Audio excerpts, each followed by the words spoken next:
Good evening. I have 6:31. I'll call to order this meeting for the City of Columbus Plan Commission, regular meeting for Thursday, January 18th, 2018. Matt, did you want to take a roll call? Sure. Hanson? Present. Monday? Present. Parpart? Present. Tome? Here. Zappa? Yep, I'm here. Zapatokny? Right? Very good. I worked on that today. And Kenny and Robbins are excused. Thank you. We have a quorum. This meeting has been noticed in accordance with state statutes and local ordinances. Number 4 then is to approve the agenda. We have a pretty brief agenda. Unless there's any alterations or deletions, I would take a motion to approve the agenda as presented. Second. Got a motion and a second to approve the agenda. Any discussion on that? Seeing none, all those in favor, please say aye. Aye. Agenda is approved. Then number 5 is to approve the minutes from our December meeting. Should have a copy of that in your packet. I'll move to approve the previous meeting's minutes. I'll second. We have a motion and a second to approve the minutes from December 12th, 2017 meeting. Any discussion on that? Seeing none, all those in favor, please say aye. Aye. Any opposed? Minutes have been approved. No unfinished business, so then on number 7, which is new business, the first item will be the review of the comprehensive plan process. We've got some information in our packets, and I'm going to turn the floor over to our planning director, Matthew Schreiber, and I think you can kind of take us down the path. Sure. So this will be the third iteration of comprehensive plan under the Smart Growth Law for the City of Columbus. The first plan was completed in 2000, and last amended in 2003.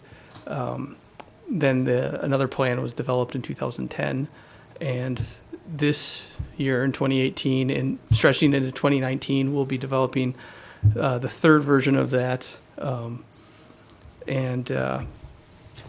First thing I'm going to go through is it's a 2-pager from DOA.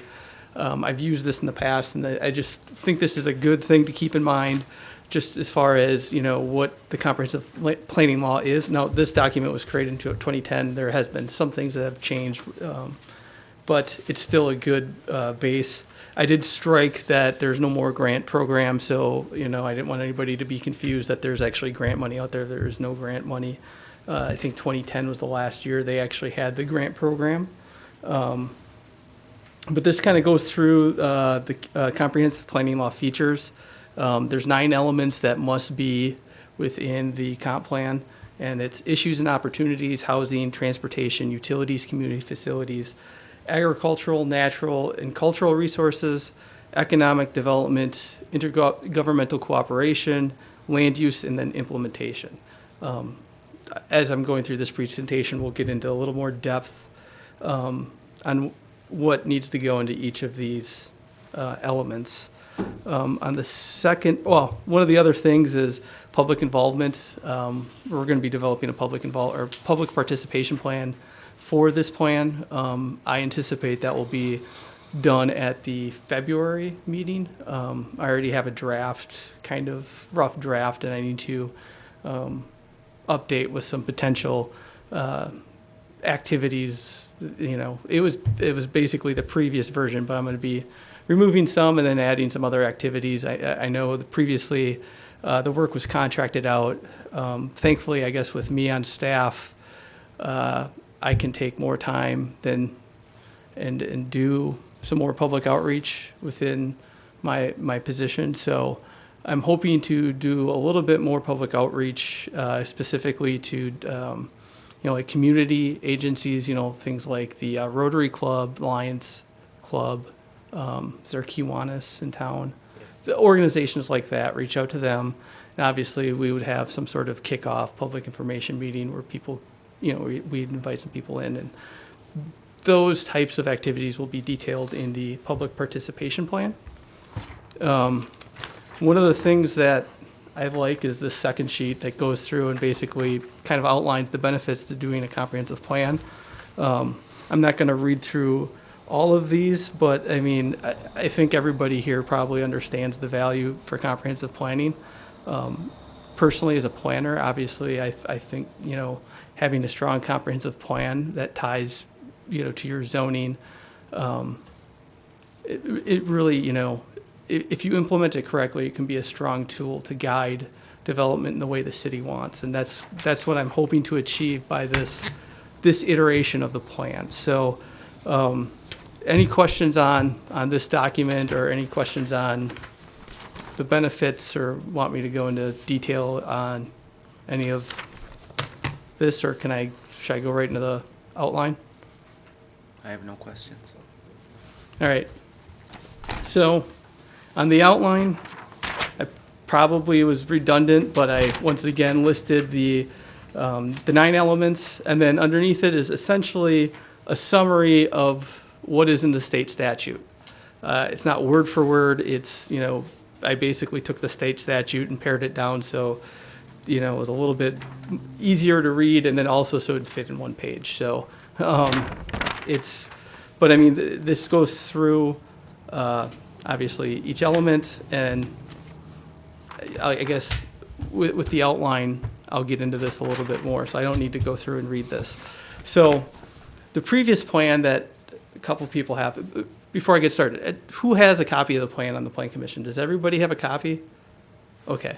Does everybody on the council have a copy? Do you know? I doubt that. Okay. Yeah. Okay. I have copies in my office, and I'll have to make sure everybody has a copy just so they're aware of what is in the plan and what it looks like, and yeah. So I okay. believe there was a digital copy available on the website, so I don't know. That is correct. Individual members may have looked at that, but as far as having a physical copy, I don't know about that. Yeah. No, I've downloaded it from our website and have it on all my mobile devices. So yeah, it's out there. So this is how I envision the plan to be laid out.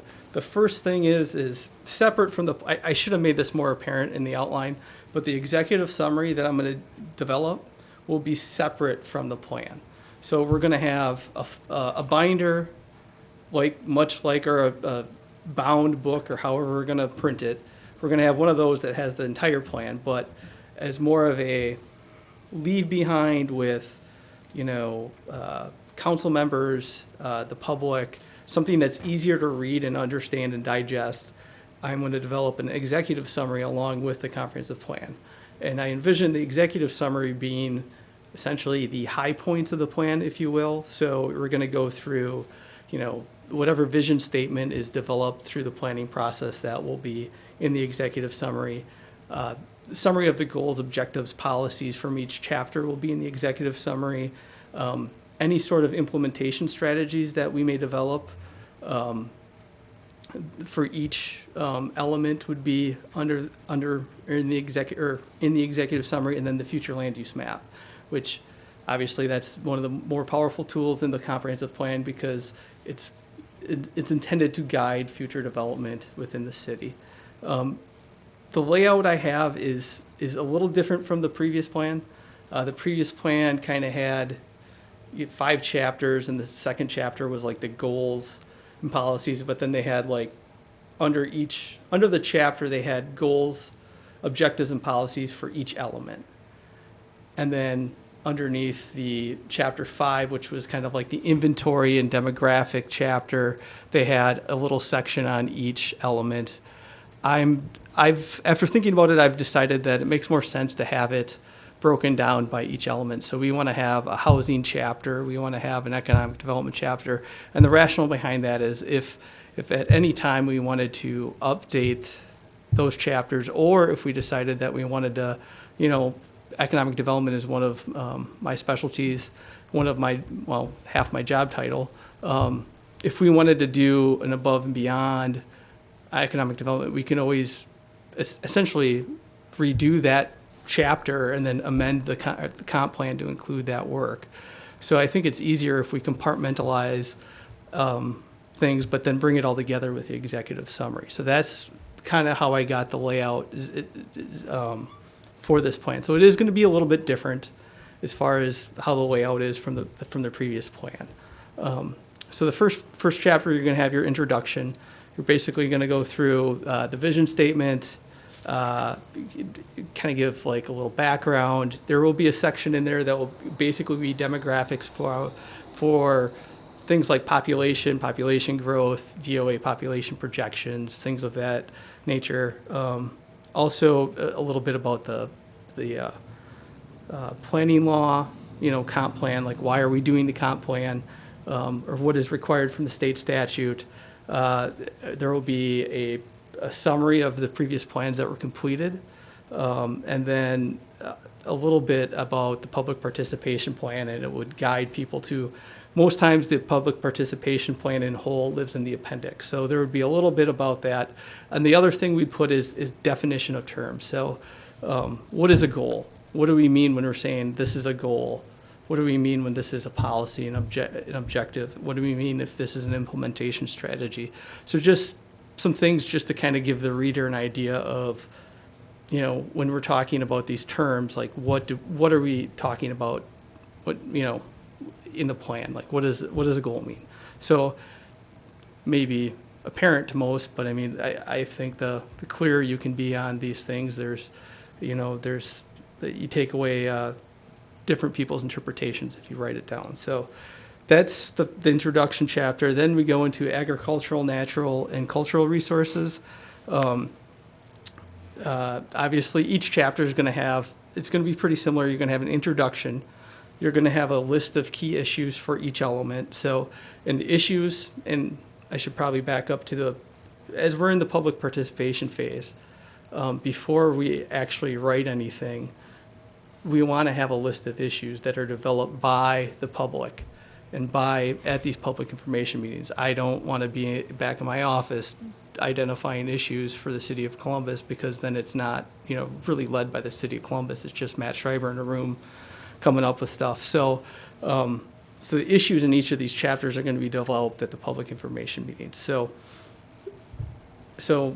at the beginning of the chapter, we're going to have the issues that were identified, go through any previous planning. So if there's I know Columbia County has for agriculture, agricultural land or the preservation plan for the county. I would review that. I would obviously mention any policies from the county's ag preservation plan, how that would impact the city of Columbus. Then for this element, we just basically do an inventory of agricultural facilities, natural and cultural resource programs, and then also inventory of, like for ag, we'd have ag farmland. You'd basically do the inventory, what we have within the city limits. For natural resources, you'd have an inventory of soil, water, threatened or endangered species, forest and woodlands. And then the cultural aspect, that's going to be the historic preservation is going to be the big ticket item there. Identifying what has actually been designated as on the historic inventory, and going through, and developing goals and policies, objectives for each of those, sub-elements within that element. For housing, it's going to be a similar format, but instead of an inventory, you're going to actually have demographics. So you're going to look at total households or housing units, projected households from BOA. You're going to look at occupancy rates. You're going to look at home values. Those are really going to be your main demographics that are going to be in that chapter.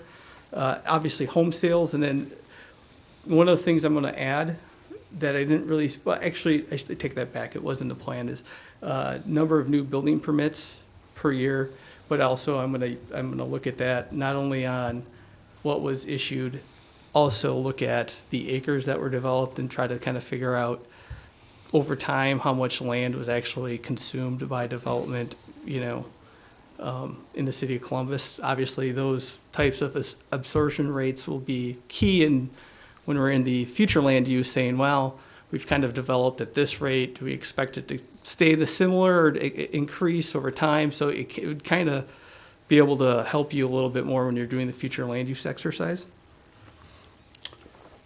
Yes, Ed? I do have one little question on this. With the demographics are all basically in chapter 5 right now. Are you Correct. gonna spread that out? Yes. Through the whole plan is what you're getting at, as Yes. each subject has come? Yes. As each subject is talked, you're gonna have a demographic graph set up so we can see it as it pertains, not tucked away in some chapter all bulked up. Okay. Yeah, it's going to be, so like if you're looking for any demographic information regarding housing, it's going to be in the housing section. And then in the table of contents, I'll also have, obviously you're going to have like like the chapters laid out, but you're also going to have a list of tables. So like anything that's going to be put in table format, you're going to be able to see, all right, page, 105 is going to be, new housing starts within the city of Columbus. So you can flip right to the page. It's a lot of work. Well, not really. I mean, the inventory, a lot of the stuff is out on US Census. I know where a lot of the sources are for the information already. I've completed a few of these. So I don't think gathering the information is going to be that difficult. That's, How do we even answer this? It's got to do with the availability of potential land for future housing development. We're getting to the point where we haven't got a whole heck of a lot relatively accessible to us right at this point. Will this help identify where we could be getting more possible land for development for housing? well, this has got a 20-year plan horizon, so I would hope that some of the land that is not available currently would become available in the next 20 years. I don't think that's an unreasonable look when you're trying to project out 20 years. I mean, you really don't know what, I don't think that's unreasonable to think in a 20-year horizon that some of the land that may not be available right now would be within 20 years. Okay. I know we've thrown that idea around a mean, couple different times. I'm aware, right, like currently, yeah, there isn't anything that is available for a developer, or there isn't anything immediate, let's put it that way, that's available for a developer to go out and start, come in for a subdivision application and start that process. Correct. But I mean, there's definitely land within the city limits that is developable and would most likely be residential that, I think there's more than enough. It's just when the time is right for development on those properties. Okay, thank you. Yep. Chapter 4 would be utilities and community facilities. Once again, it would be very similar. You'd have your introduction, issues, previous planning. You'd identify any programs that are available for building or maintaining utilities and community facilities. And then obviously the inventory would go through and we'd, inventory, talk about sewer, stormwater, water, electric, identify who the providers are. Community facilities go through, identify, parks, cemeteries, healthcare, childcare, police, fire, libraries, and schools. Those would be the main categories under utilities and community facilities. Obviously, we develop goals, objectives, policies for that chapter as well. Chapter 5 would be transportation. Once again, you get introduction issues, going through any sort of previous planning work that had been done.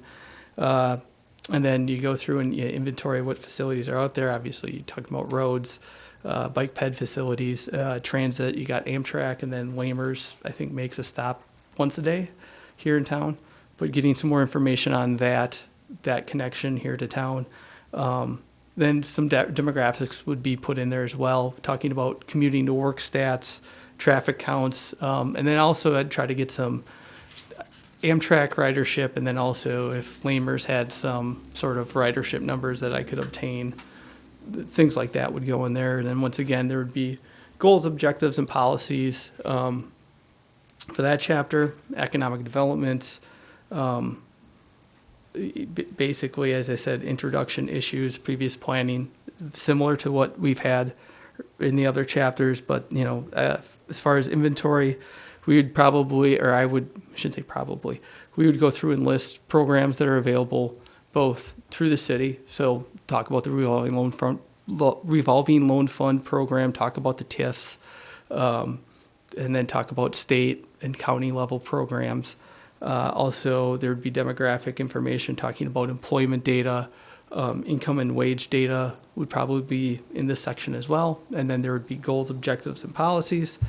For that, land use is the same format. You have introduction, issues, go through previous planning, going through the types of land uses, that we'll have, and basically explain each classification.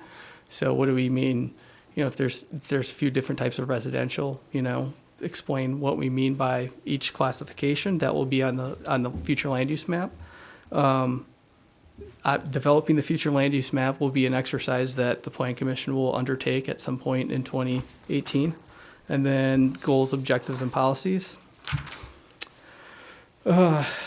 Chapter 8 would be intergovernmental cooperation. Basically, we'd go through any, once again, introduction on what it is, cover any issues that may be outstanding for intergovernmental cooperation, cover any sort of previous efforts in this field, and then develop goals, objectives, and policies. And last but not least will be implementation. So this will be a little bit different. Obviously there's going to be an introduction about, implementation, what's in this chapter, but the way I envision it is you're going to have tools to implement items, and then we're going to list ways to measure progress. And then also under measuring progress, talk about, I envision that once the plan is done, it's not going to hopefully sit on a shelf, or I don't want it to sit on a shelf. I do want to have an annual report that would be completed, as annual indicates every year, to basically give an update on what has been done to implement the plan. And, I think that's a key piece of always having some sort of, constant look at the comprehensive plan and how does the day-to-day actions of the city of Columbus feed into the comprehensive plan and help us achieve the comprehensive plan. And then there will be a brief write-up on how to amend the comprehensive plan, and then action items that we have for implementing the plan. That's how I have it envisioned. Now, when I get into each chapter, there's going to be more of an outline that will come out as we're going through the draft once we get to the draft phase. But this is just kind of, I should say, the high-level items that will be in each chapter. And then the Appendix A, as I mentioned, was the public participation plan. One of the things I developed also that I wanted to go through would be the steps. And then I have a timeline attached to it, a little Gantt chart that's in the bottom of the page there on page 2. The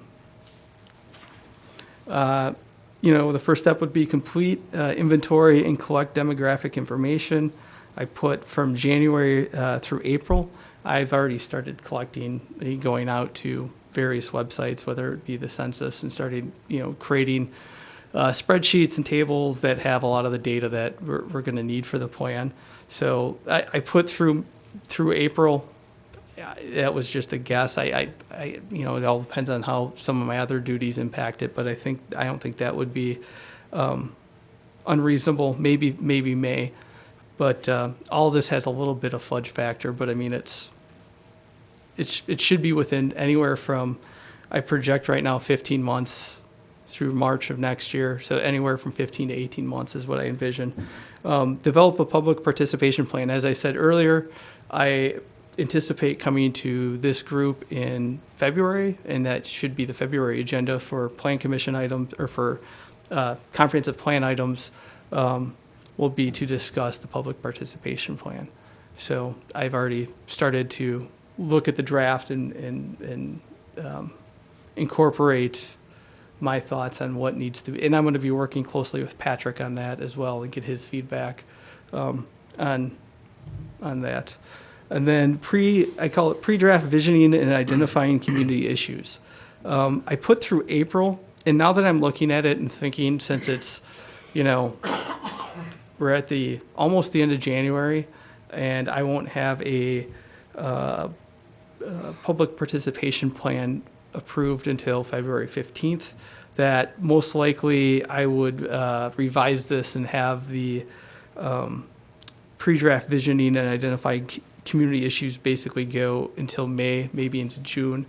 As I said, there's a variety of community organizations that I want to go to and get their feedback, but also I envision there will be at least one public information kind of kickoff meeting here at City Hall or someplace in town that would be open to the public, and it wouldn't be at a plan commission meeting, it would be a separate meeting to basically go through and identify some issues and start that process, so then I can start working on the draft chapters.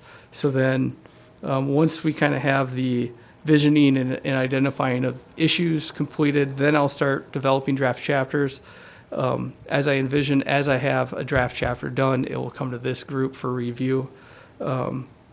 Once I have a draft chapter completed, I will have it out on our website, and it will be available for review and public comment throughout the whole process. People can contact me, and I'll work with them to incorporate their comments if they're reasonable and add to the plan. Obviously, that would eventually come back to this group for approval with those comments. But that's how I envision. So that will take probably, what do I have there, from May through September. So somewhere in that, basically over the course of this summer, I'll be developing it. It'll be, I'll come with you. I'll come probably a chapter or two at a time.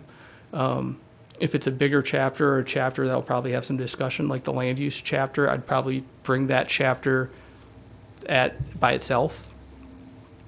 But that's kind of how I envision it working, and hopefully having a final draft developed in November of this year.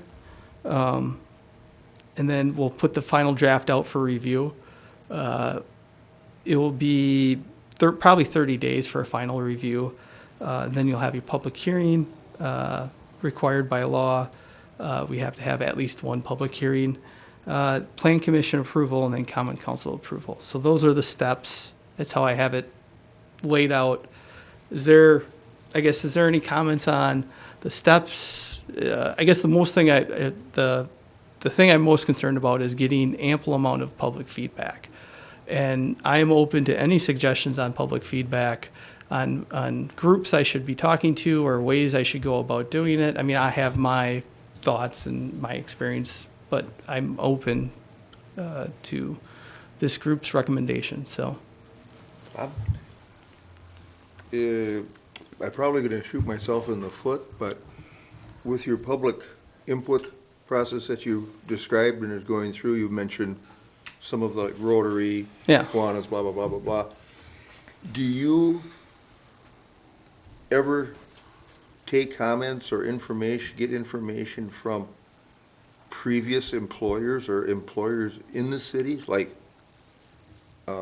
APC, Interpac out? They're more than welcome to comment, yeah. I mean, When I say public, I mean both business and okay. resident. I don't mean just, yeah. Okay, well, the examples you gave, I didn't know if you were. I'm correct. I guess I'm thinking those community organizations I'm utilizing because they typically involve residents of the city, but then they also typically, a lot of cases, work in the city. So they kind of wear two different hats.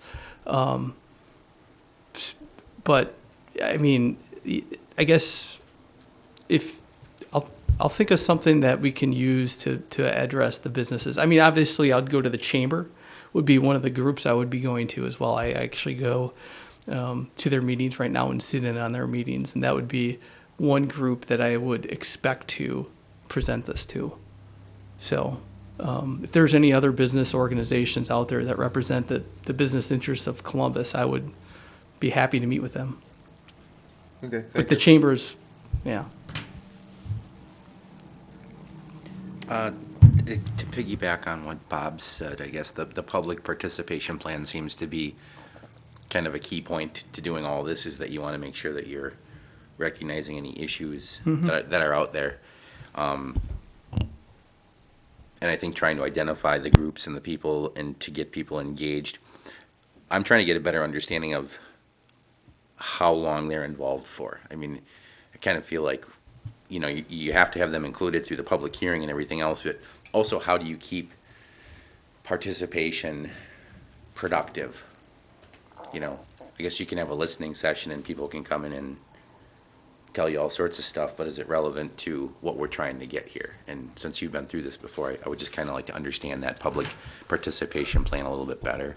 Sure. Well, when you have the public information meetings, you're going to have, for each of the elements, I'm going to have developed questions for identifying issues. I would not say, kind of give an open mic and say, well, tell me what's wrong with the city of Columbus. I mean, it's going to be related to the elements, and so each chapter will have, like, what issues do you have with economic development? And, kind of like the previous two plans, it would be, I'd like to see more of a downtown, the downtown have, more storefronts filled and more development in the downtown. So I would expect, well, if it's still consistent with previous plans, that some of those issues that were in past plans would show up in this plan. But I mean, I would keep it to the elements, and then, I still haven't quite figured out how I envision, the public information meeting going. I have several different ideas in my head, but a lot of it kind of depends on the turnout. One of the things that I always find to be productive is that, I would probably get Patrick and other city employees that are willing to come to the meeting and break down whatever group we have. Hopefully it would be a large crowd, into 4 or 5 smaller groups. And then they would talk amongst themselves and identify issues. Let's say I would say, you guys have utility, community facilities and economic development. This group has housing and transportation. This group has land use and economic development, or, break them into groups, and they each have elements that they discuss, and then they'd find issues that is facing the city for each of those elements, and then you'd have them report out to the larger group. And then at the end, you do some sort of exercise where somebody gets a sticker and, they go and, identify, like, what is the most important issue for each element, something along those lines. Obviously, before the public participation plan, I would have to think that through a little bit more, but there'd be exercises like that to get feedback from the people who are participating, and hopefully keeping it directed in a way that is productive for the city. So you have the framework set up for them, so you're looking Correct. for... Yeah. I would not have just an open mic night and let people get up and, I would welcome all feedback, but I'd try to keep it on point as much as possible. One thought I had then while you were explaining that, in the last comprehensive plan that we have, there was actually a requirement for the city to do a study or a survey, and that has not been done in my time here. I know that we stopped doing that probably in Correct. 2013. Actually, that was a policy that was identified under utilities and community facilities, and it said the city will conduct a survey every 2 years to ensure that they're something along the lines of meeting the needs of the citizens. I'm wondering if we couldn't incorporate something along those lines through this process to get feedback, because then it's just not an open-ended survey. It's more geared towards the long-term plan. Yeah. It's low cost. You could do it through the utility bills, and you could have that framework already if you wanted to dig a little further, because I know that maybe it's hard to drag people in to participate in some of this stuff, but it's just a thought that I had. Yeah. But you're right. It is hard to drag people or get sometimes people to come to public information meetings. That's why I've proposed going to, groups like the Rotary Club and things like that, because I found it easier, you know, kind of over the years, and I've seen other instances where sometimes if you go to the public, instead of waiting for the public to come to you, it's easier. If there was, you know, unfortunately, and maybe I might delay this a little bit longer, but, and do the public information meeting in the summer, because, and set up a shop at some of the, you know, I know the 4th of July festival is a big, you know, event here in town. I could set up a tent there and go early in the day before people are at the beer tent and get their feedback, and, you know, what? Yeah.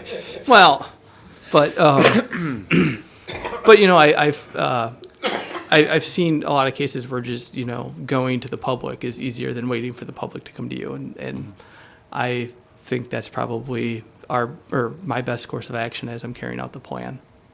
Sure. I would still like to not rule out possibly doing a survey, because we haven't done it. If No, we can I- do it cheap. I did read the feedback on the last survey that the city did.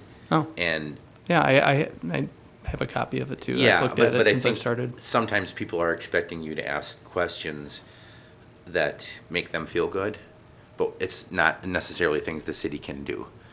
For instance, would you like to have another grocery store in town? I'm sure everybody would like to have another grocery store in town, but unless the city opens the grocery store and staffs it, you know, that's not something that can happen overnight. But I think when you're looking at long-term planning stuff, it's a lot more relevant, and you can Yeah. frame those questions up better to get general feedback at kind of a low cost. Just my opinion. Yeah. No, I did. I've looked at those surveys, and Okay. I've thought about, yeah. Do you think the roads are bad or not? Well, the We can- 83% said yes. in that Yeah, last so, I survey, mean, so. we don't really need to ask those types of questions, in my opinion, so. Right. Bob?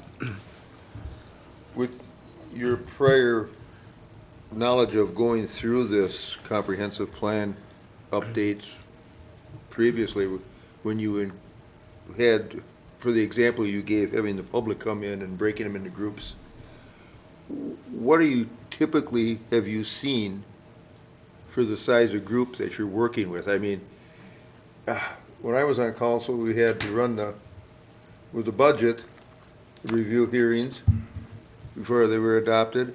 We had nobody show up. Still So- the same. Yeah, so I mean, what are you anticipating for numbers, or would you have a meeting up here and probably have a half a dozen people over here and 8 or so over there, or what?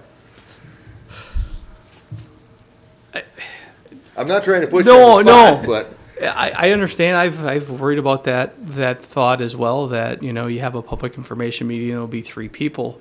I mean, I know I would be inviting pretty much this group, everybody who's on CDA, everybody who's on common council.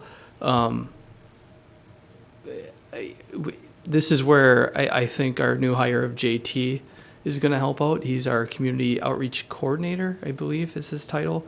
And I've, you know, I talk to him a lot, and I know over the course of the plan that he's going to be very helpful, because he's on the website. He'll be doing a lot of the updating, but then also Facebook, social media, and just he knows a lot about the background of the community and knows. So I'll be relying on some of the resources that I have here, you know, specifically JT and the boards and the council. I guess that's something I need to develop more when I get into the public participation plan. How the public information meeting will be a success, or the kickoff meeting, or however I'm going to title it. At this time, it's going to be, you know, we're going to market it our normal ways. I've already talked about doing some the Channel 980, doing some programming on there. So it's going to, I guess, mostly be a grassroots effort. Also, the other thing I failed to mention is that I anticipate doing some sort of press release to the Columbus Journal and talking with Kevin over there, and hopefully getting some sort of press about what's going on with the comp plan, and so there'd be there'd be a lot of prongs and a lot of ways I'd attack it. But, yeah, you know, 'cause you can't guarantee turnout. You know, what if it's a snowy night, you know, and nobody shows? Even if you've got the ideal weather conditions and everything else, why do I have to go? It doesn't affect me, so they think. Yeah. But down the road, it affects everybody. So, I mean, thank you. Yeah. Michael? I guess I'd just throw in, you had mentioned the surveys, I like surveys, but, you know, when you do just your example and just the utility, there's a lot of people who don't look at utility bills anymore, they pay everything online. So online surveys, easy, low cost. Yeah. Yeah. Also, different groups of people would be responding. as Well, that, and you get immediate results. Exactly, so I want to throw that in. It's trying to appeal to every demographic and get participation from every level that you possibly can, you know? Well, you know, the other thing I've kicked around is, you know, at the public meetings, like, there's things where you could tell people, like, all right, show up with your smartphone and download an app, and you can go on and, like, I can do a survey in live time, and people can just do it on their app. But then, you know, not everybody has a smartphone, so I'm kind of excluding a certain, a portion of the population, and I wouldn't want to do that. So I'd have to figure some sort of workaround. But there's things I have that I'm developing as part of this public participation plan that, and quite frankly, my previous experience with developing these comp plans, some of them haven't been the city the size of Columbus. I've done county level comp plans for specific elements for like Oneida County, and then some town level comp plans. So this will be a first, but I get the sense in my months that I've been here that there's a lot of people who care about the city and would show up for an event like this, or I'm hoping at least. I'm not wrong in that regard, but I think there's a lot of people that would show up, but we'll see. I think the best we can do is try to promote it, to as many demographics as we possibly can. And that's the best you can do, is try to get the word out, and whether or not people participate is beyond our control, really. You know, City Council's done a good job the last couple of years of having listening sessions, and I believe in doing that. The last one, there were 2 people that showed up. I'm still going to do it. It's an opportunity for those 2 people. Next time there may be more, but that's what you have to do, I guess, is you have the meeting and you invite everyone and you see who shows up. So one other question I had, if there was anything else on the public participation plan or not at this point, was you mentioned something about implementation, the Chapter 9.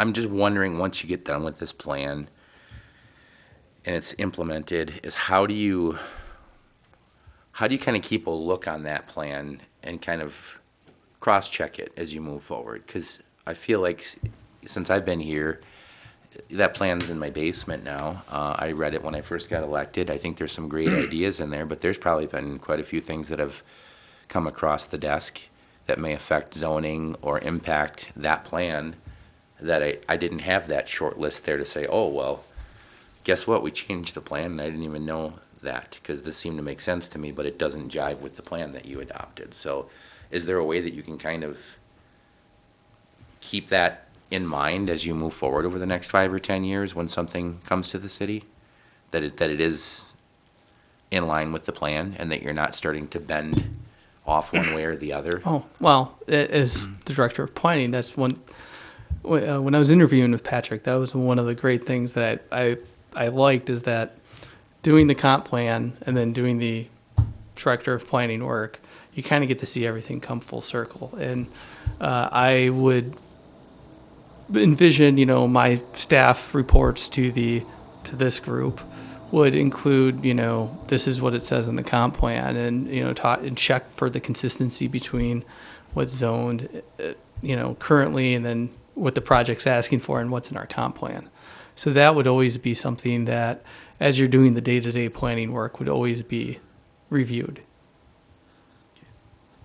Just to make sure it's consistent. And, you know, I've looked at our zoning map and I've looked at our future land use map and the existing plan, and it's, there, I mean, I don't see too many cases where, you know, they're not, in a lot of cases, you know, I wasn't here in 2009 or 10 when you developed the plan, but in a lot of cases, you take essentially the developed land and say, well, this is all residential, and then just you kind of basically draw, well, in this case, it's the west side of town, and you kind of draw where you think the, you know, residential development's going to go and where the commercial development's going to go. And quite frankly, the zoning for those lands out on the west side and the future land use map are pretty similar now. So there won't be a lot of conflicts that I would envision, but I can't imagine the future land use map in this plan being drastically different than what was in the previous plan. And quite frankly, I think the previous plan is actually pretty good. I mean, it's, you know, there's a lot of information in there that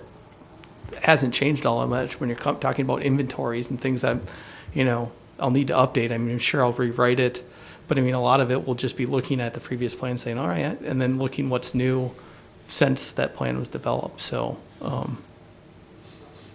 yeah.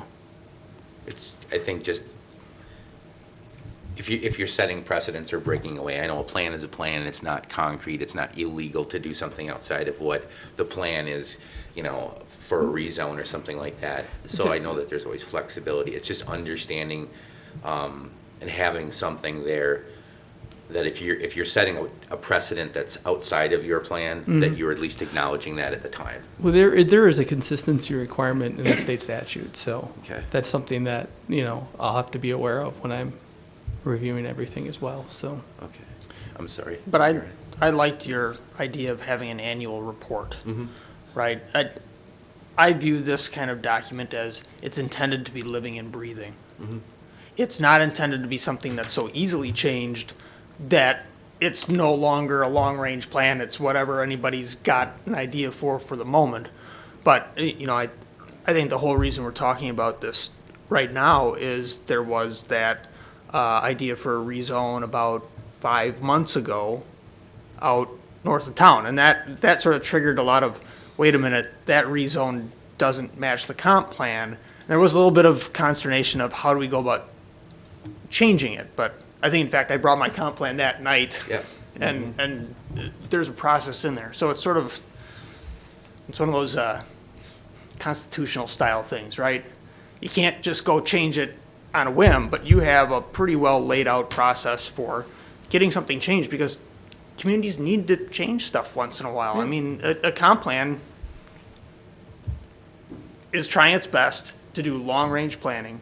Sometimes things aren't envisioned perfectly the first time. Sometimes circumstances change. You have to have that flexibility, and having an annual sort of check-in Yeah. and having the process clear to people allows for that flexibility without it being knee-jerk.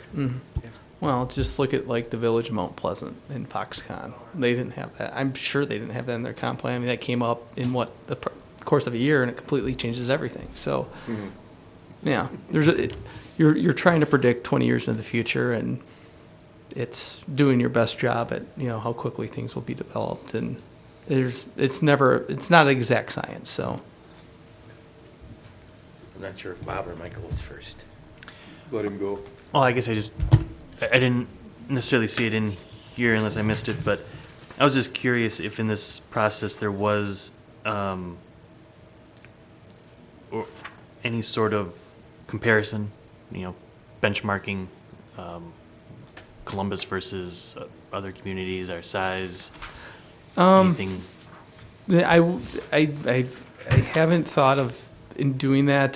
Typically, for the demographics, what you typically do is you put like, all right, you got the town of Elba, you got the town of Columbus, you have Columbia County, and you have the state. So you're showing, you know, population growth for, and I could do it, I guess, with like, you know, similar sized cities, but, you know, typically it's, you know, adjacent or nearby cities, cities, villages, towns, where you look at the growth and, you know, trends for, you know, but I haven't done it where, and I was envisioning doing it that way rather than, similar sized cities.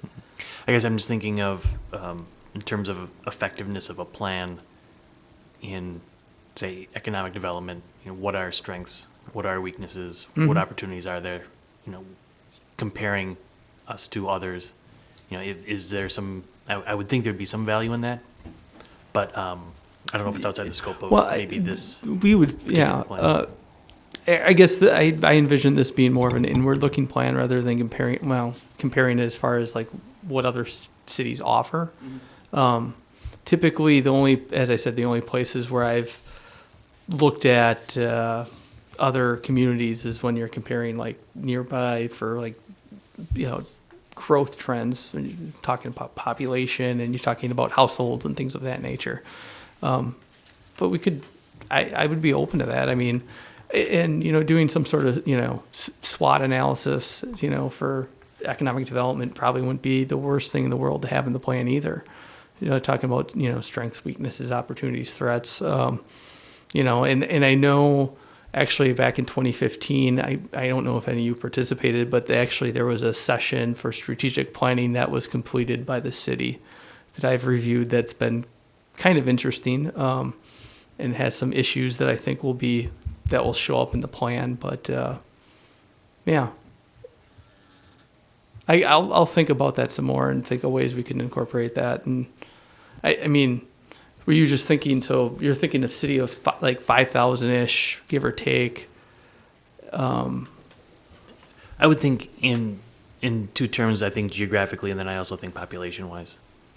What utilities, if you will, maybe in that thinking, do communities of a similar size have or offer that we either don't offer or have, or maybe we do, and then also geographically, because then you'd be looking at our proximity to other communities. What advantages might we be able to offer to either prospective employers looking for a place to open up their business, or families and that type of nature. I think there would be an advantage to have a comparison of both. Okay.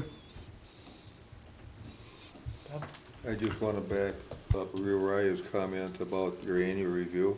I think that's an excellent idea and way to keep everything on track.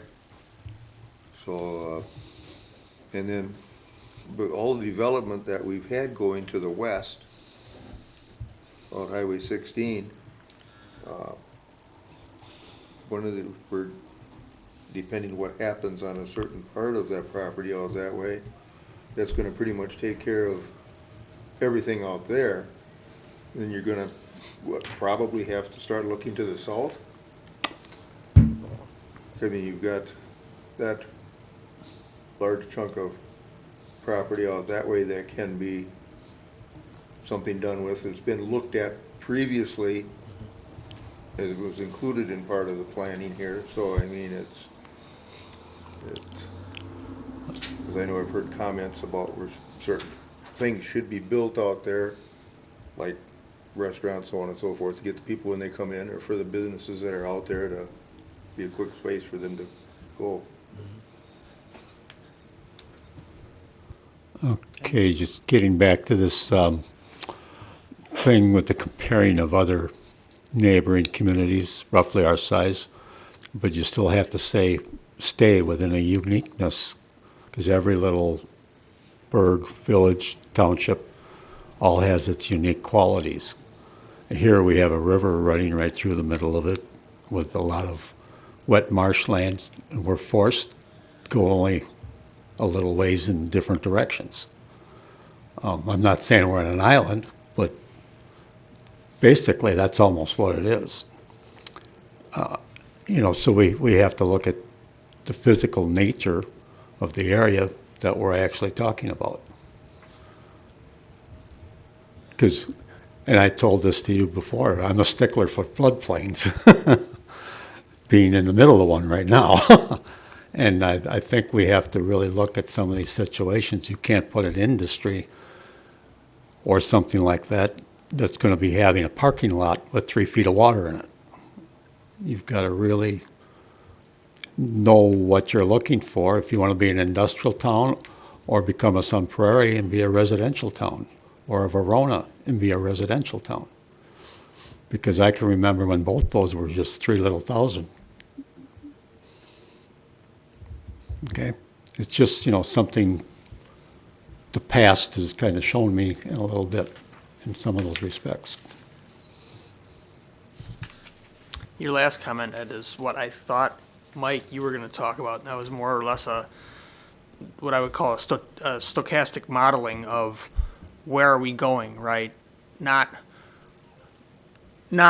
what does a town of 5,000 have and where is it going, but what did a town of 5,000 that existed 10 years ago somewhere near a metropolitan community turn into today, right?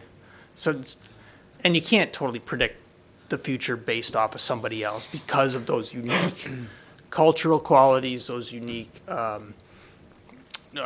geographical, if you want to call them, qualities. But I think that's, when you try to predict the future, that's the hardest thing to do. I've seen plenty of comprehensive plans or future zoning maps that you swear somebody just thought, boy, the colors on here sure look nice, I'm going to put a bunch in a bunch of different places. Right? Rather than really doing some research and trying to say, look, community X is 20 miles from a urban area, and right now I'm thinking of Jackson, out in Washington County. Yeah. Right? That was a community of 1,500. Yep. I think they're about 8,000 now. It's now. Is that us? Maybe, probably not. But it's one of those comparisons that you're looking and say, do I see some similarities and could this be us? What are the chances? Anyway, I know we're getting into the weeds on that, but No, I think I think certain case studies are kind of in line with what I was thinking of as well, yeah. I think that's why, all these different segments of the plan kind of address all the possibilities that go along with that. And I think, we go back and look 10 years back to see how we've grown and where we've grown and where the demand is. I think it's pretty obvious there's a demand for housing. So we'd be foolish to zone everything industrial and not leave a shred of property for residential expansion in the next 10 years. But hopefully when you get this plan done, it shows that we've recognized the demographic and the growth that's been happening and what we expect is going to happen. We can't physically take land from someone and build houses there. We need willing partners and developers that are willing to look at the data and acknowledge that there is a demand for housing. And hopefully the plan helps outline that. Take everything for housing where we can put the new grocery store in. We've got two now. One other question, Matt, is there a significant cost to any of this, or is this something that we're going to be able to complete with you in-house as far as compiling data and all the other information that needs to be put together here? The only cost will be mapping. At some point, we don't have the mapping capabilities. We don't have GIS. I'd have to be talking, or I'd have to contact Jason over at Rukert Milky. They have our internal GIS site, so I'm assuming at this point they have all our layers and the GIS data. So, and just like when you look at any of the maps out, well, like the map right there, they're producing it for us. So, and I'm not sure what the cost would be on that yet. At that point, I would assume it would come out of the CDA budget, but I haven't sat down and discussed it with Patrick yet as far as, their developed costs but everything else is just my time. So, obviously the city's paying for it, but it's just not contracted out. So And it was contracted out the last time the city did it? previous 2 times, yes.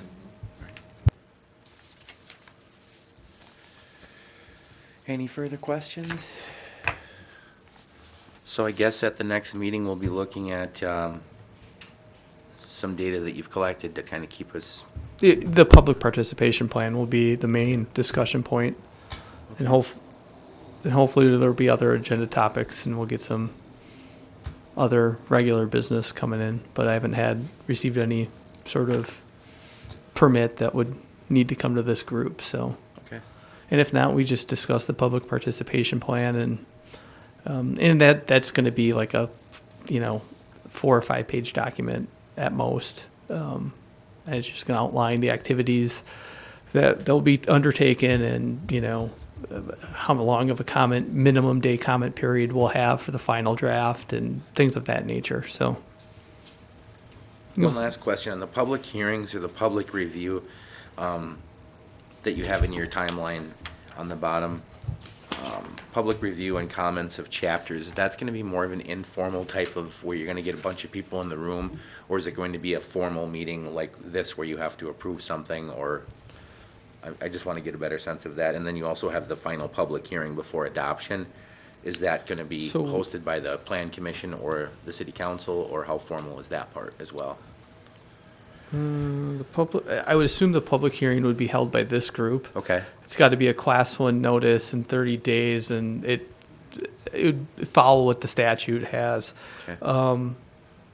Public final draft for review, that would just be an open comment period with, the draft would be on our website. We would be, at that point, we would be working with, Facebook, city website, with the Journal, with anybody who will listen to say, hey, go to our website, take a look at our plan, and is there any final comments you have Okay. before we go to public hearing? So, Okay. and I should say that, all throughout the process, once there's a draft, initial draft developed through to the time where leading up to the public hearing, I'll be, accepting any sort of public comment that could, impact the plan Okay. and incorporate that as necessary.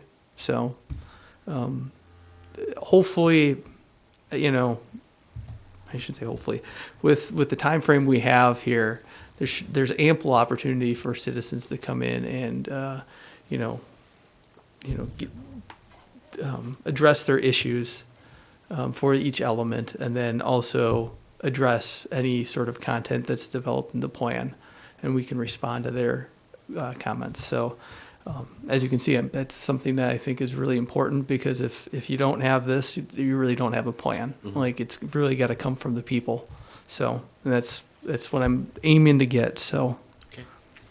Bob? With your review, your final draft review and public hearing, you're talking getting information, however, whenever you can, from media, newspaper, phone, whatever. We, as this group, still gonna have a chance to review it before it gets a rubber stamp? yeah, you're the first plan commission approval after the public hearing, and then it goes to common council. So you're the first body for the city of Columbus that approves the plan. And you recommend to the council, and the council makes final approval. Okay, just So making yeah. sure we've got, Oh, yeah, yeah. No, you guys are the entity that will be reviewing and approving this plan, or making a recommendation to the council for approval. We'll be walking with this the whole time too. I mean, right, Yeah, you know, yeah, by chapter. oh, correct, correct. yeah. I'm just looking at something come up at the last second type deal, somebody made a comment. Never happens, right? Well, if it's worth addressing, we'll address it at that time, Just as far as looking at the timeline, you have the final public hearing, the formal public hearing would be, you have scheduled for January, and then the following month would be the approval by this commission.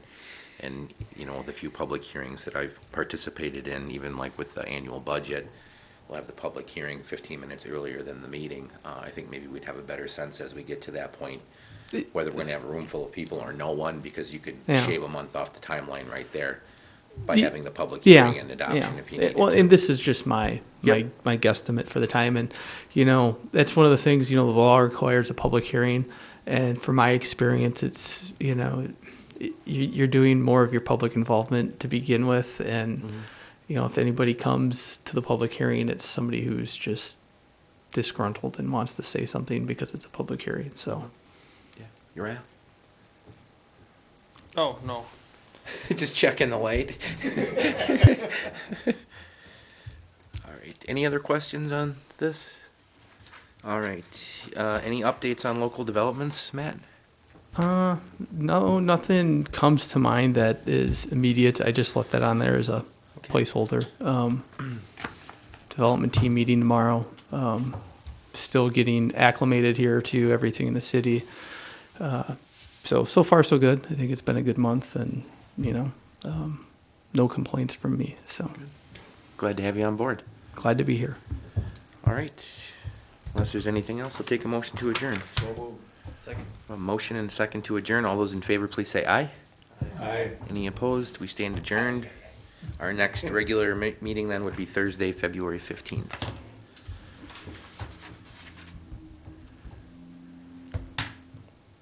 Where had you been before, Matt?